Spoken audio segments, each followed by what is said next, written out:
एकदमै राम्रो मोबाइल, हेर्दैमा लोभ लाग्दो आहा देखिने मोबाइल। आइफोन 13 प्रो मैक्स को लुक्समा भएको, टक्क हेर्दाखेरि 3 आँखा जस्तो, तर यो लाइट हो, 2टा आँखा छ यसमा क्यामेराको।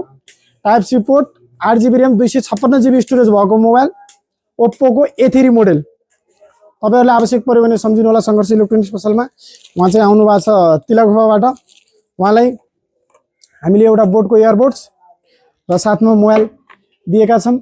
ल हजुरलाई पनि आवश्यक पर्यो भनेपछि के त भन्दाखेरि तपाईको आफ्नै पसल संघर्ष इलेक्ट्रोनिक्सलाई सम्झिनु होला। यो हजुरले हस्तान्तरण गरे, ठीक छ। संघर्ष इलेक्ट्रोनिक्स नै रोज्नुभयो, आउनुभयो, मोबाइल किनिदिनु भयो, हजुरलाई धेरै धेरै धन्यवाद।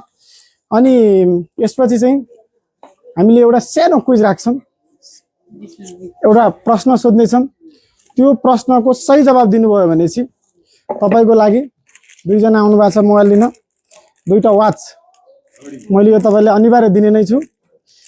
प्रश्न यस प्रकार रहेको छ, कालीकोट जिल्लामा कतिवटा ओडा रहेका छन्? कालीकोट जिल्लामा 82 वटा ओडा रहेका छन्। ल धन्यवाद, उहाँले चाहिँ सही आन्सर दिनुभएको छ यसको। ल धन्यवाद। ल हजुरहरुलाई पनि आवश्यक पर्यो भनेपछि कुनै पनि इलेक्ट्रोनिक सामान संघर्ष इलेक्ट्रोनिकमा आउनु होला, सम्झिनु होला, माया गर्नु होला। हस्त धन्यवाद, नमस्कार।